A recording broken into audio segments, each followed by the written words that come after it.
Hello, welcome to the third part of our Rest is History special on the statues of central London. And Dominic, we've really been kind of working our way towards where we are standing now, haven't we? Right from the very beginning, because we're now in Parliament Square and we're in front of the statue that triggered the whole statue debate, which is the image of Winston Churchill. Yeah, this great hulking image.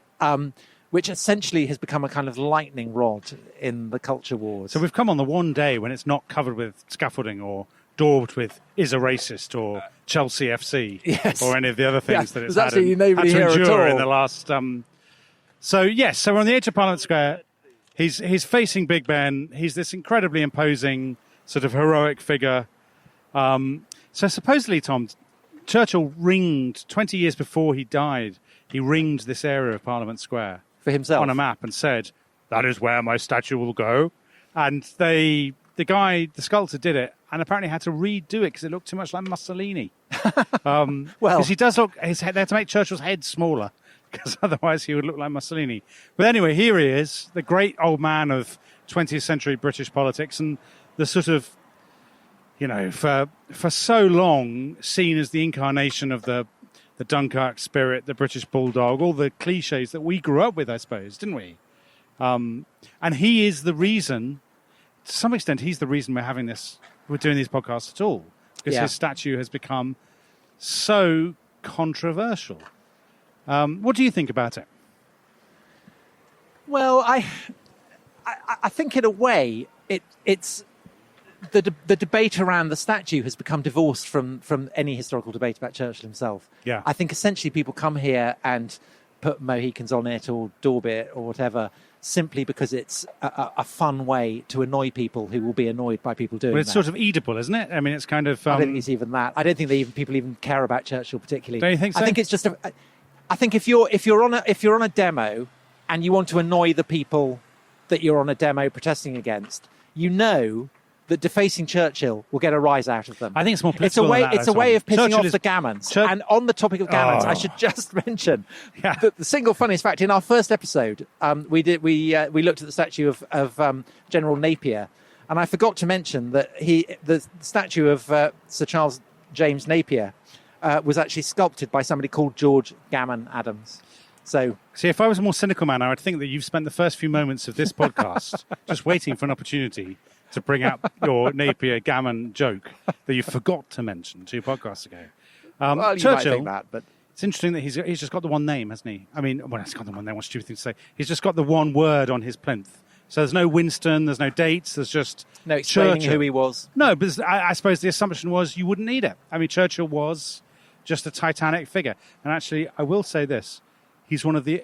You do see people looking at it as they walk past. So there are people right now looking at it, and they're actually about to take a photo, which is not true of most of the statues we covered in the previous podcast. So it's still a statue that clearly, well, it matters. I know that's a weird thing to say of the statue of a man who died in 1965, but it does matter to people, for good or ill. So I think on the issue of statues, a huge issue is why has the statue been put up? And as we have kind of clearly realised over the course of the previous 2 podcasts, every figure has a kind of ambivalent record. Yeah. You can always find a dark side. You can always find complications. We haven't had any saints yet, have we? We haven't had any saints. And so it matters why he's put up. Is this statue commemorating Churchill's racism? Is it commemorating his attitudes to India? Is it commemorating his record in the general strike? I don't think it's in this pole position for any of those reasons. Obviously. This statue is here because he is the man who ensured that Britain stayed independent in 1940 against the worst tyranny that the world has ever faced. Tom, this is great. Keep it coming. And for that reason, if there have to be statues, I'm happy for there to be a statue here of Churchill. If anybody's, I just want to say this. If anyone's listening to this from the Daily Mail, Tom Holland is not available to write. Yeah, but there's a but. Better columnists are available. But Dominic, there's a but, which is that in general, I find this kind of cluster. Oh, I'm about to be arrested. What a shame that you're being silenced. Yeah, I'm about to be arrested. I don't like this kind of galaxy of political luminaries here. Oh, I love this. I love a pantheon. No, I don't. Because to be honest, I'm happy for Churchill to be here. See, I would come here with my son and walk around and say, he's him, this is so-and-so. I think this is a great educative square, a space. So this is Parliament Square. Yeah. So in a sense, this is a kind of figurative representation of our democracy. Yeah. So it matters hugely who is here. Well, that's why you have Churchill, because he defended British democracy in 1940 so when it was in I'm battle. happy for Churchill to be here if we have to have statues. Yeah. But I do think that there is a case for saying in Parliament Square that we, rather as with the cenotaph, which symbolises the war dead, without reference to generals, without reference to even to kind of representative figures of the soldiers who fought in the war, and I think therefore is all the more moving for it. I think that there would be a way of summoning up the traditions of British democracy here that didn't rely a massive on stone hugely ballot box. Is that what you want? Well, I'm not a sculptor, so I think nations need heroes, and I think elected democratic representatives are as good as any. But politicians, by their definition, kind of aren't heroes and are by definition divisive figure. So if Churchill, who saved the country, who did as much as anyone to defeat fascism, is a controversial figure, then so is everyone else. So we're now standing in front of a man who I know you have let's said. Get on to everything, but let's one point about Churchill. Churchill was divisive. When he died in 1965, his former sworn political adversaries, so people like Clement Attlee, said he was a great man. Attlee said, the greatest Englishman of our time. Nobody opposed his statue. Nobody opposed his state funeral. So I think, but they do now, don't they? They do now, and that's the point. Yeah, but for that's the point. Is that he's now become a divisive figure. Okay, right. I don't want to get cross, so I don't start crying, which would be worse. So, but we're now in front of David Lloyd George, who I know you absolutely essentially despise. wanted to cancel. Yeah, I mean, it's a terrible statue. It looks like a melting ice lolly. It's from 2007. He's got his cloak like he's doing an enormous, great breaking wind. It's a tremendous effect. He's got this sort of billowing cloak behind him. He's wearing a bow tie, isn't he?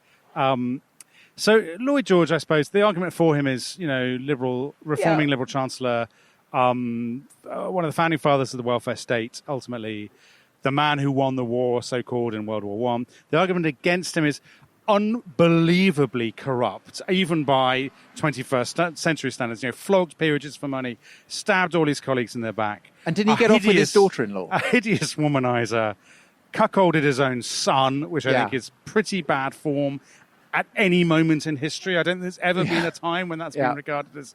And, sort of just couldn't be trusted around women. I mean, in a Me Too age... To me, Lloyd George is a bit vulnerable, actually. Now, this will raise hackles among our Welsh listeners because he's the only Welshman, I think, we've had in these 3 podcasts, and they would want him. But, and of course, liberals, he's a great liberal hero. Well, the thing is, I think the argument is either you have everybody, which is effectively what we've got. Yeah. So, in which case, don't cancel any of them. I wouldn't really cancel him. Or get rid of the lot. Now, well, all that said, Tom, I said I wouldn't really cancel him. And now we're on to a very, very, very interesting candidate. So this is somebody, we're now in front of Jan Christian Smuts, 1870 to 1950. So this is a fascinating one that most visitors to this square will not recognise the name and they won't know why he's here. He's a Boer War general who fought against the British, then is kind of reconciled to Britain. He fights in World War I. And he is the South African Prime Minister during World War II. And I'm sure people who listen to our sister podcast, We Have Ways, about the Second World War, will know that there were contingency plans that if Churchill died in World War II, Smuts would become Prime Minister of the United Kingdom. So in his day, a colossal figure, now kind of forgotten in Britain at least. But of course, because he was a white South African, there is baggage. I mean, he wasn't, fully pro-apartheid. He wasn't part of the apartheid regime, but he was pro-segregation. And he had views about race that would be unpalatable to us now. So actually, if you're going to do the keep and cancel game, he is very vulnerable. Do you not think? Well, so he is one of a number of statues here that aren't British. Yes. I think there's an issue with that because I actually think it's a kind of imperial hangover. Of course it is in his case, yeah. But I think we're going to come to the statue of Gandhi and of Mandela as well. Yeah. I think in a sense, you may say, we're paying respect to the traditions that they represent, but in a way we're also kind of appropriating them. And it's like we're treating them as though they're still, subjects of the British Empire. But he was part of a global British Yes, I know. empire. But so essentially, this is a very, very imperial space. Yeah. Precisely, not just because we've got Smuts here, but because we've got Mandela and Gandhi as well. Agreed. And I think so. actually, So I think we are appropriating, the great figures of India and of South Africa. Well, they were part. Smuts was part of Britain's story. So I agree. So Mandela and Gandhi are slightly different, but the Smuts one, also it's a very odd statue because he looks like he's ice skating.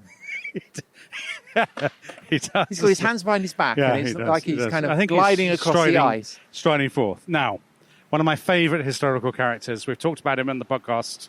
The World Cup of Prime Ministers. With the World Cup of Prime Ministers. He's Viscount Palmerston. Yes. Supposedly, though apocryphally, I think, died while deflowering a maid on a billiard table at the age of 80. Yes. What your brother would call... Gunboat diplomacy. What your brother would as it call were. a massive lad, I think Yes. it's fair to say. Gunboat diplomacy, smiting foreigners. He was an abolitionist, actually, so slavery is the yardstick. He's got bonus points, but then he's got debits because he wanted to support the Confederacy because he hated America. So he thought this is our way to smash America, so we should have supported the Confederacy. He's the model of a Victorian imperialist. Yeah, he is. He's an unashamed. If he were here now, he would absolutely be on.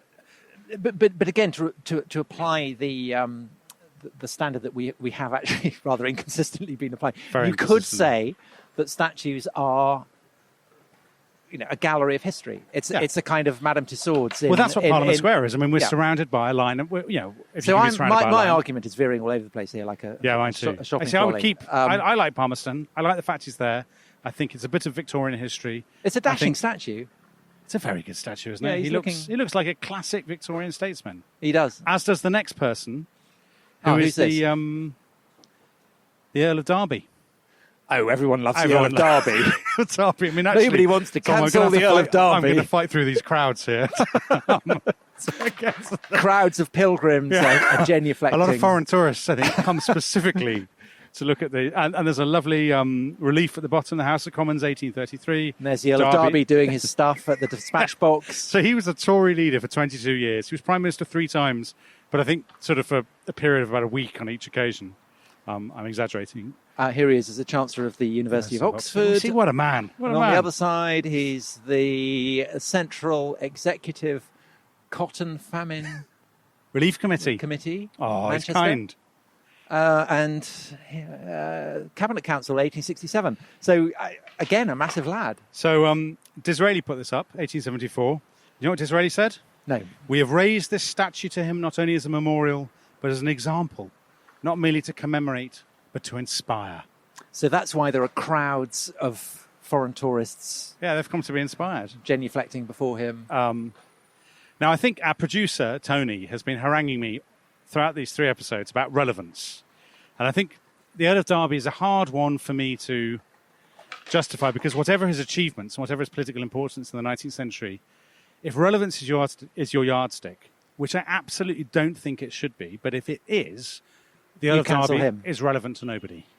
He does have magnificent What about to Derby? whiskers. To the city of Derby? Yeah. I don't know that he had any great, affection for Derby as a place. But he's not batting for Rams Derbyshire till I die. Kind of. When he thinks of Brian Clough. Yeah. Sorry, that's a reference to be lost on some of our non-football fancying listeners. Anyway, yeah. But he's got great whiskers. So yeah, he does have great whiskers. One for the mutton chop. It's one for the barbers. Well, not for the barbers, obviously. No. Okay, now we've got to a more progressive one, Tom. Yeah. So we've done all men except for your Boudica. Although she was last time, wasn't she? I've actually lost track. This walk has been going on for so long. Very recent statue. Do you want to tell us about it? So this is Millicent Fawcett, the great suffragette leader, which went up 2018, was it? 2019? After a lengthy campaign. 2018, you're right. I was just looking at my notes. 2018. Caroline Criado Perez. Perez. Yeah. And I think it's great. All in favour of that. Although, you know what? The Guardian ran columns saying she shouldn't have a statue. They said she wasn't a radical suffragette. They do have pictures all around the side. Well, that's why I like it. Is because one of kind of saying that one of the problems with the argument that individuals can sum up entire movements is that it does very much focus attention on the individual. Yeah. But here they've got photographs of people, mostly women, but not exclusively, who contributed to the I think they're all suffragette. women. Actually. No, I don't think so. Who's a man there? There's a chap, George Lansbury. Okay, so there is a man. Leader of the Labour Party. Yeah, we've got a couple of men. We've got the Pankhursts. So they're the more radical. I thought Tom was just being disobliging about the women on the memorial, but no. And it has this message. She's actually carrying, this flag, I guess. Courage calls to courage everywhere. Very nice, very moving. I think actually it's a lovely bit of public art. It is. And the fabric of her dress, you can almost touch it. You can always touch it, can't you? it. In fact, I'm going to. But Tom, do you know there what? You go. Yep. She, again, is everybody's cancelable. She was very violently opposed to Home Rule for Ireland. She left the Liberal Party over the issue of Home Rule to join the Liberal Unionists. So, visitors from Dublin, she's not going to be first stop on their list. And I suppose that reinforces the point that none of them are saints. That if you are in this sort of cancellation game, you can find a reason for any historical character. And talking of no one being saints, our next one is Benjamin Disraeli. Benjamin Disraeli, Dizzy. The Boris Johnson of the Victorian world. Yeah, I mean, Dizzy is the ultimate imperialist, right?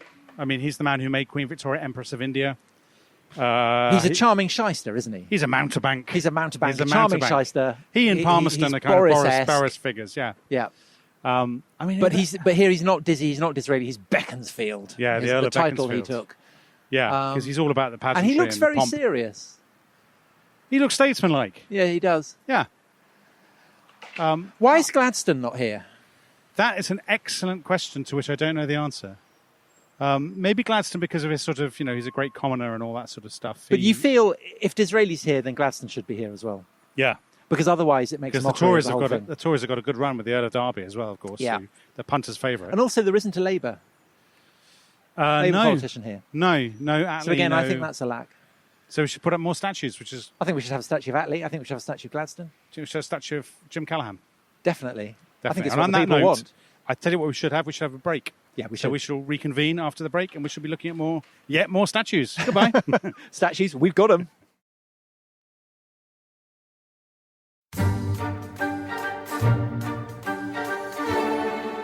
Hello, welcome back to the Statue Fest. That is the third episode of our tour of central London. We're in Parliament Square and we are now standing in front of another statue, someone who was a subject of the British Empire. Yes. But is an icon of another country, Mahatma Gandhi. Mahatma Gandhi, yeah, of course. A half-naked fakir, as Churchill called him. So I was saying earlier that I think that this is an act of cultural appropriation.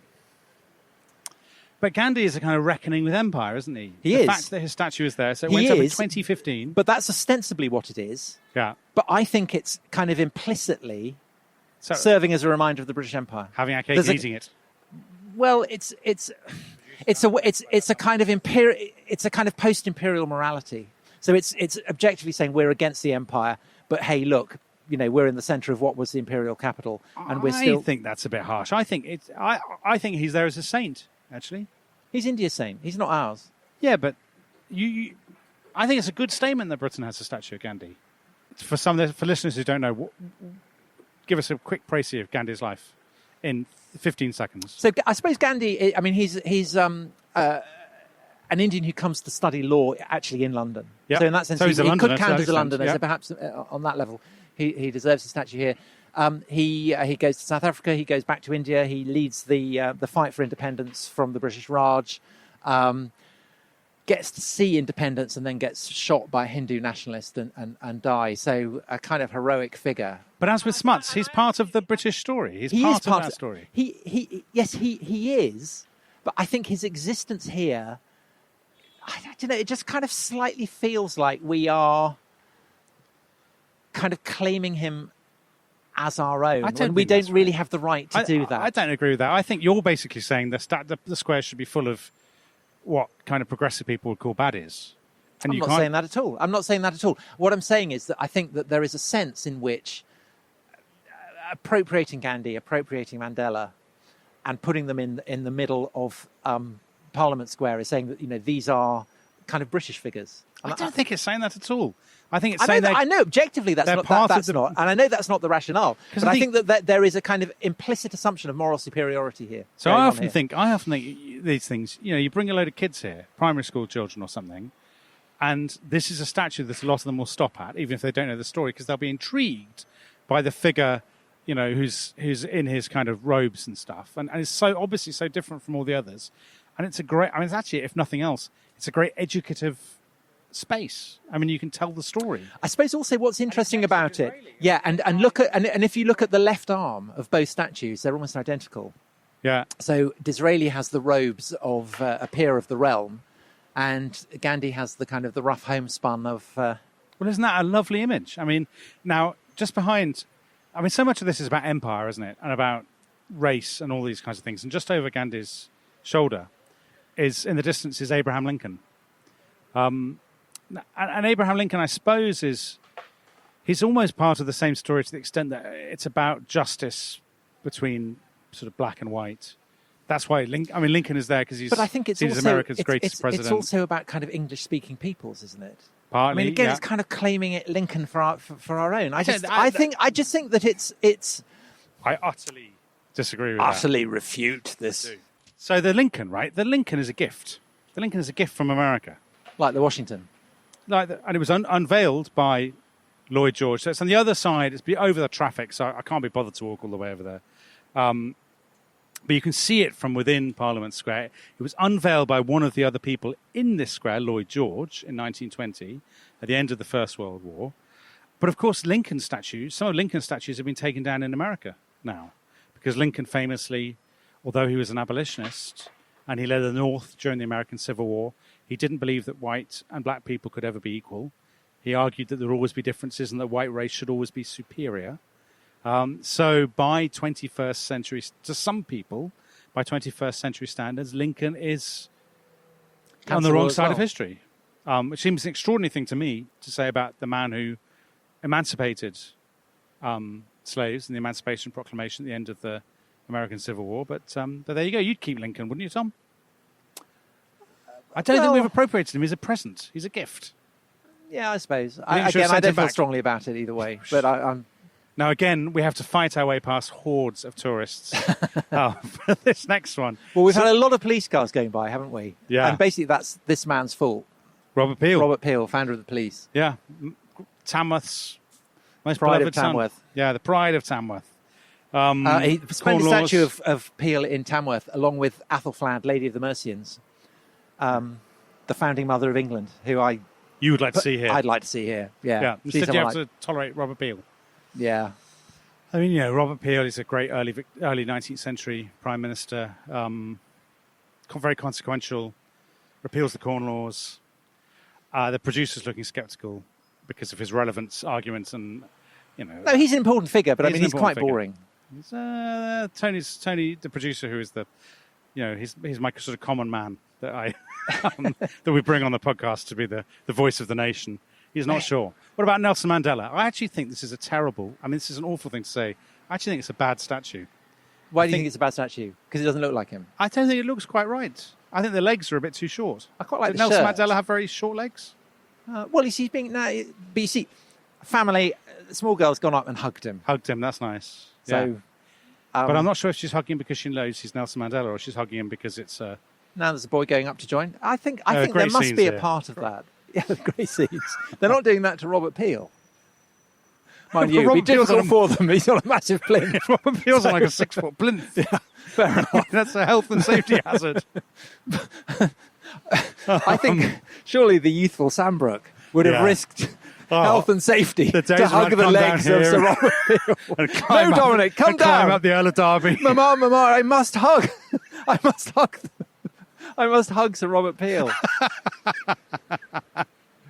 Well, anyway, Nelson's here.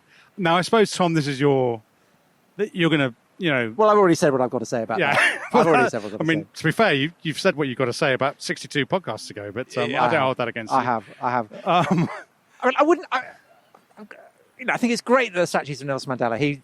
ANC had London was kind of their second home. Yes, it was. It's crucially important. There was a statue of the bust of Nelson Mandela on the South Bank.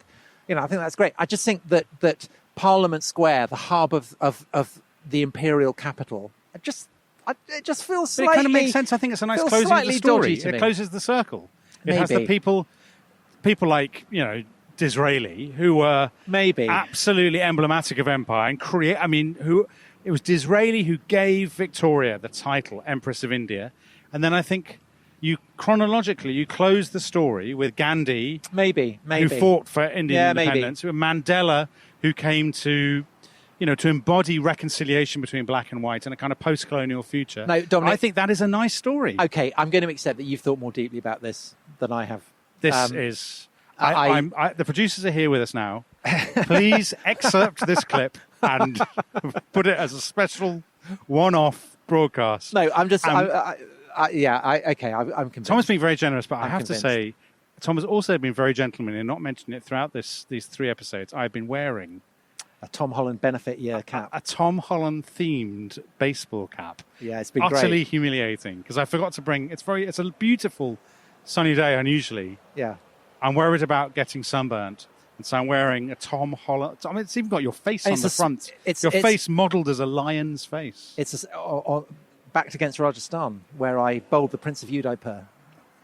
So that's what this is all commemorating. And it's wonderful that you've been broadcasting this to the people of central London. I've seen a lot of people doing double takes actually and shaking their head sadly when they see the cap. It's a shame that this is only audio, because it would be a wonderful sight for people. And a lot of people have come up to me and say, God, you must love Spider-Man.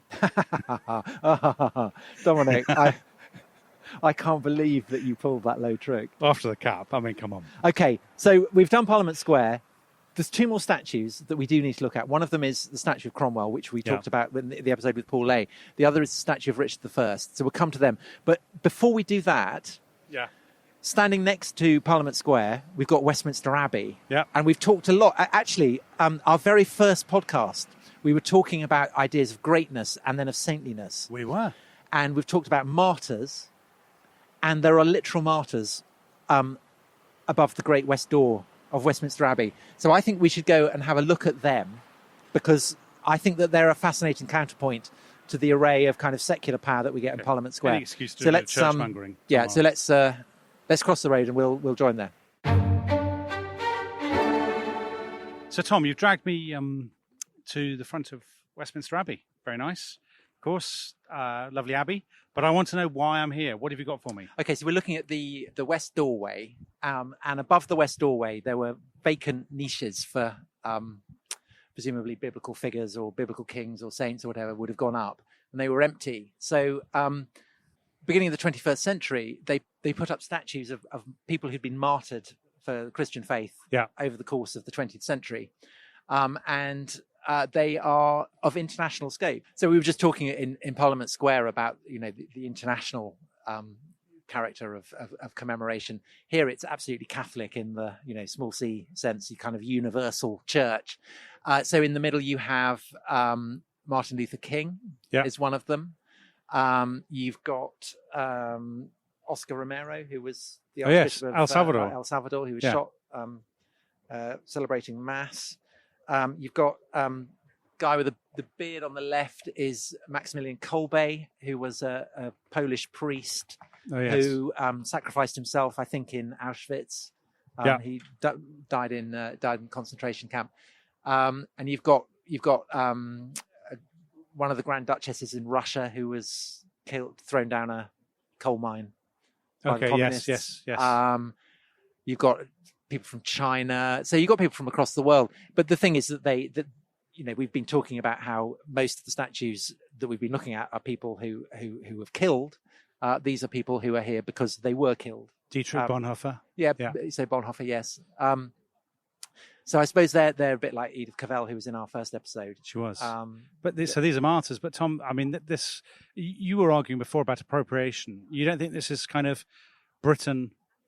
I mean, you have all these international figures, don't you? If you sort of think you're the centre of the world and you want to... No, because this is a church and it was built as a Catholic church, and it has always celebrated saints from across the world. It's claims a universal jurisdiction, which of course the British state does not. And do you distinguish between these statues, which are on the facade of the church, as so many statues have been through history, but they're of real people, Martin Luther King. Do you think there's a difference between them and the Parliament Square secular Yes, statues? Completely. Even though Martin Luther King, he's the same kind of figure as Nelson Mandela and Gandhi, isn't he? Why is he different just because he's on the facade of a church? Well, Martin Luther King is being celebrated as a Christian here. Okay. Who is being, implication is that he was shot as a martyr for his faith, which I suppose in a sense he was. I mean, I agree that's controversial, but it's, from the ideological point of view, it's an interesting counterpoint to the traditions of heroism that we were talking about in the first episode that we ever did on the rest of greatness, history, where we talked about greatness. Well, even in that episode, we sort of trod a line between greatness and sainthood, didn't we? People are more interested, the idea of heroism really has become one with which we're embarrassed. Yeah. Whereas the idea of martyrdom, I think, is one that we're more comfortable with. Yeah, I think there's a lot of truth in that. Because we're more keen to embrace the victim now, maybe, than the conqueror, if you like. So I think that's it's an interesting counterpoint that those statues are obviously not nearly as well known as the statues in Parliament Square, and often people can go in Westminster Abbey and not look up and see them at all. Yeah, but Westminster Abbey is it's the religious equivalent of Westminster. It's the religious heart of the country. But Tom, in the very first episode that we did about statues, which probably for our listeners seems about a lifetime ago, you were talking about the Greeks and the Romans, particularly the Romans, and their influence on statuary. And I'm surprised you didn't talk about medieval saints and people of that kind, because surely they're also obvious precursors to... Because I think that's the tradition that the 17th century resurrection of Roman sculpture kind of supersedes. Okay. Because celebrating saints with statues is obviously a Catholic thing, which then gets erased with the Reformation. So in a sense, perhaps you could say that starting to put up statues of kings dressed in Roman costume is a way of replacing that hunger for sculptures of human individuals that Protestantism had effectively destroyed when they closed down the monasteries. See, I think there's a huge issue, which we talked about in our Culture Wars podcast, of people's anxiety about images. Yeah. And which is we've talked about Gary Young's article in the Guardian. Yeah, which said that all statues should be pulled down. Yeah. I think that is a kind of enduring anxiety, and I think that a lot of the anxiety around all the political figures here. So people have targeted Churchill, who basically saved Britain and the world from fascism, but they also targeted Gandhi. Yes, they did. The man who won independence for India, but was accused of racism. See, I think there's a human impulse to tear down heroes, to great heroes, but also there's an enduring desire to tear them down. And that's why attacking Churchill and Gandhi, probably apart from Mandela, of all the people we've talked about, the most loved, the most associated with virtue of various kinds, I think that's why they were targeted. Well, I think also they were targeted because they were racist. I think that's an important part of it. I mean, if you're going to be as reductive as that, surely that is true of all the people on part. I mean, was the Earl of Derby, with Disraeli, did they not have prejudices that would seem alien to us now? I think it's a tension between the idea of a hero and the idea of a saint. Yeah. And with a saint, you accept that they're fallen, they're human. So the fact that they're sinners is kind of factored in theologically. With heroes, it becomes more complicated because we don't have the... Right, yeah. And talking of saints and sinners... And heroes. One of my absolute We have now arrived outside the Palace of Westminster. My favourite figures in all history. The Lord Protector, Oliver Cromwell. I love this statue. Dominic, you're winning us all kinds of listeners in Ireland. Of course, of course. So every time I walk past this with my son, who's half Irish, I always say, oh, let's pay homage to the great man. And my wife kind of sighs and rolls her eyes. So this was very controversial, Tom, even at the time. It's put up in 1899 by Hanno Thornycroft. A Liberal MP at the time, John George Phillimore, said, any man who could object to a statue of Cromwell must be imbued with bigotry and party spirit in the highest degree. Goodness. Well, that's Ireland told. Yeah, exactly. So, of course, the Irish and indeed nationalists, the Royalists, who were sitting in this building at the time, because they were part of the House of Commons, they all voted against, and the Tories voted against, because the man who killed a king. But the Liberals got it through. So in the first episode, we opened at the statue of Charles I.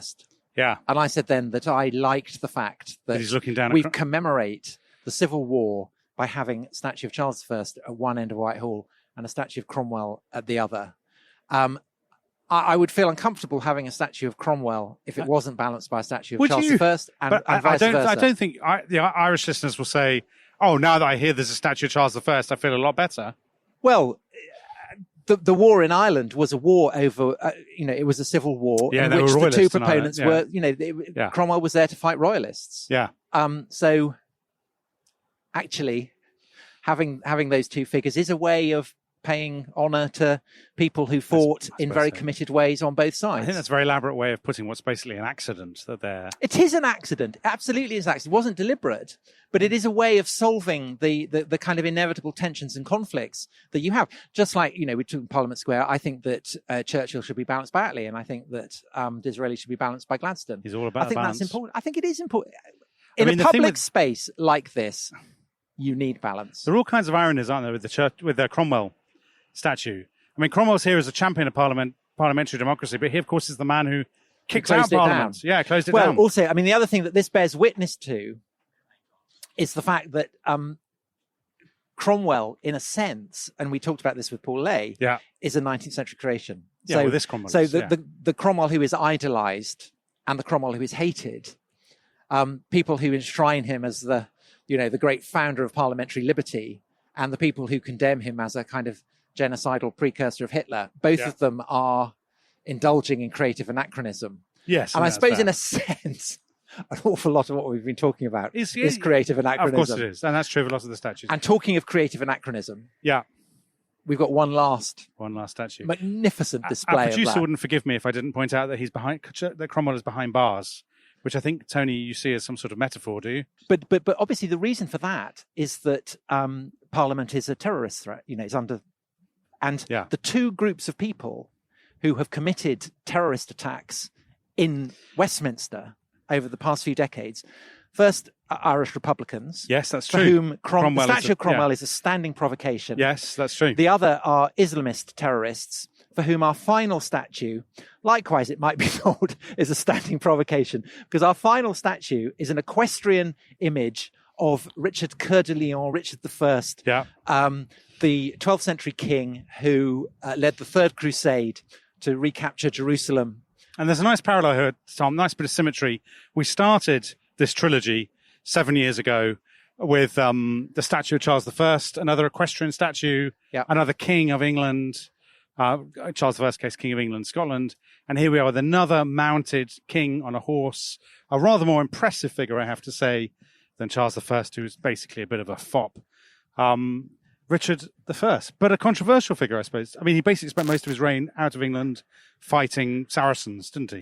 Yeah, and so kind of a standing provocation, I'd thought, to anyone who wants to see the establishment of a caliphate. It's kind of, bring it on. But the other thing about him is that rather like Boudicca, he was no friend of London, because he famously said that he would cheerfully have sold London if it would raise him enough money to pay for his crusade. He's like me. Yes. He has my take on London. But he was never here. I mean, he was endlessly off in the Holy Land or fighting in France. So this is another statue with interesting history, an amusing history. So it was designed originally for the Great Exhibition by a man called Baron Marocchetti. And do you know what the newspapers called him? Something offensive. Count Marofatti. Did they? Was that in the Daily Mail? Probably. Well, Daily Mail didn't exist then, but I'm sure they would have called him that. So he did this. And a lot of people said it was awful because actually, if you look closely, the chain mail that he's wearing is skin tight, so it clings to his muscles in a way that's utterly implausible.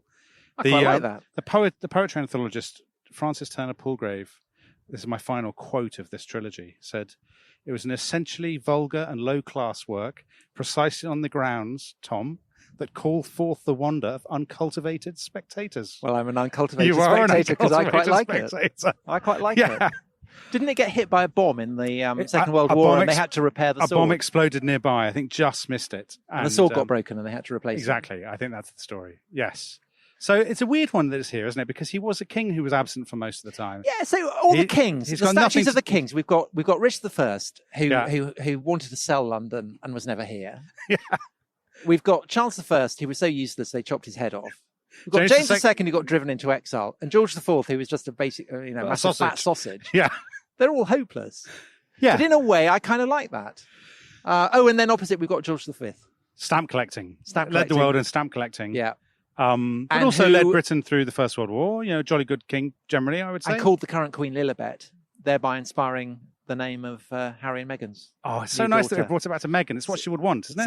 So there's a link, yeah. So it all connects. It all joins up. So we began with Charles I and we've ended with Princess Meghan. Princess Meghan. One day she'll have a statue here. Yeah, you think? I think we've done it, haven't we? We've solved the whole statue dilemma. Well, I think, have we not decided they should all stay and we should just build more? Isn't that the... No, I think we've decided we should keep them all. We should get rid of the lot. Really? Yeah. I don't recall us coming to that conclusion. But well, I think I said that about the statues in Parliament Square. I was quite in favour of getting rid of the lot. That was a mad thesis. Anyway, we've had a very jolly walk. It's been very sunny.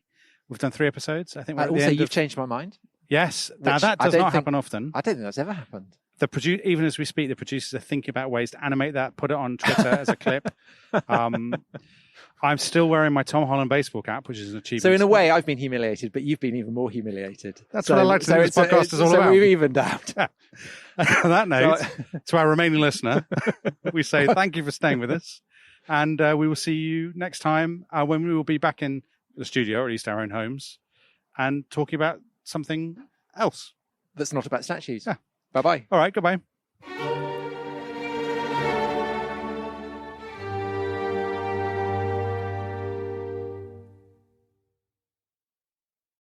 Thanks for listening to The Rest is History. For bonus episodes, early access, ad-free listening, and access to our chat community, please sign up at restishistorypod.com. That's restishistorypod.com.